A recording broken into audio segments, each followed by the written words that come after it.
بسم اللہ الرحمن الرحیم۔ السلام علیکم ورحمۃ اللہ وبرکاتہ۔ حضرت خضر علیہ السلام کا واقعہ۔ ایک مرتبہ حضرت خضر علیہ السلام دریا کے کنارے بیٹھے تھے۔ اتنے میں کسی سائل نے آ کر ان سے سوال کیا کہ میں آپ سے اللہ کے واسطے سوال کرتا ہوں، مجھے عنایت فرمائیں۔ یہ سن کر حضرت خضر علیہ السلام پر بے ہوشی طاری ہو گئی۔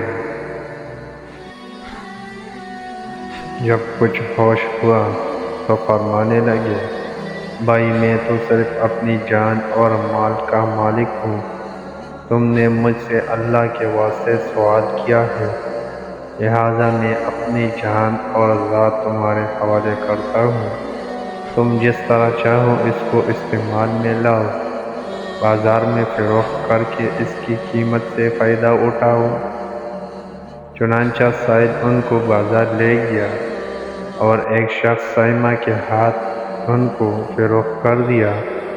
یہ سائمہ خرید کر ان کو اپنے گھر لے گیا، جس کی پشت پر اس کا ایک باغ تھا۔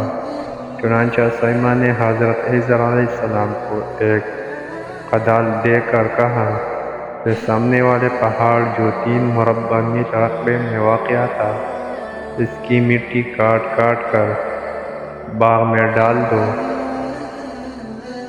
اور یہ حکم دے کر سائمہ اپنی کسی ضرورت سے کہیں چلا گیا، اور حضرت خضر علیہ السلام اس پہاڑ سے مٹی کاٹ کاٹ کر باغ میں ڈالنے لگے۔ جب سائمہ گھر واپس آیا تو اس نے گھر والوں سے دریافت کیا کہ تم نے غلام کو کھانا بھی کھلایا ہے یا نہیں؟ گھر والوں نے جواب دیا کہ ہمیں معلوم ہی نہیں غلام کہاں ہے۔ یہ سن کر جب سائمہ خود کھانا لے کر باغ میں آیا تو اس نے دیکھا کہ وہ غلام یعنی حضرت خضر علیہ السلام تمام پہاڑ کی مٹی کاٹ کر ڈال چکے تھے اور اپنے کام سے فارغ ہو کر اپنے مولا حقیقی کی عبادت میں مصروف تھے۔ یہ دیکھ کر ان کو بڑا تعجب ہوا اور اس نے دریافت کیا، یہ تو بتائیے کہ آپ کون ہیں؟ یہ بات سن کر حضرت خضر علیہ السلام پر کچھ بے ہوشی سی طاری ہو گئی، اور پھر آفاق ہونے پر انہوں نے فرمایا کہ بھائی میں خضر ہوں، جس کو سن کر سائمہ کے ہوش اڑ گئے کہ تو نے یہ کیا کیا، ان کو غلام بنا کر ایسے کام پر لگایا، یہ تو انتہائی گستاخی ہے۔ پھر یہ سوچنے کے بعد سائمہ نے توبہ کی اور پروردگار سے عذر خواہی کے ساتھ حضرت خضر علیہ السلام کو آزاد کر دیا اور اللہ کی بارگاہ میں عرض کیا کہ اے رب العالمین، مجھ سے اس کا مواخذہ نہ کیجیے گا، کیونکہ میں ان کو جانتا نہیں تھا۔ اس کے بعد حضرت خضر علیہ السلام نے دعا فرمائی اور سجدہ شکر بجا لائے کہ اے میرے پروردگار، میں تیرے ہی حق میں غلام بنا اور تیرے ہی حق میں آزاد ہوا، اس پر تیرا شکر گزار ہوا۔ بعد ازاں واپسی کی اجازت لے کر جب دریا پر واپس آیا تو دیکھا ایک شخص کھڑا دعا مانگ رہا ہے کہ اے میرے رب، حضرت خضر علیہ السلام کو غلامی سے رہائی عطا فرما دے اور ان کی توبہ قبول فرما لے۔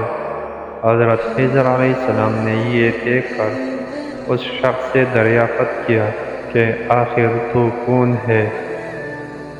تو اس شخص نے بتایا کہ میں تو شاذون ہوں، آپ کون ہیں؟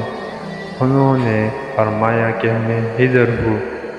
اس کے بعد شاذون نے کہا، اے خضر علیہ السلام، آپ نے اپنے رہنے کے لیے مکان بنا کر دنیا طلب کی ہے، کیونکہ حضرت خضر علیہ السلام کا دریا کے کنارے پر ایک عبادت خانہ تھا۔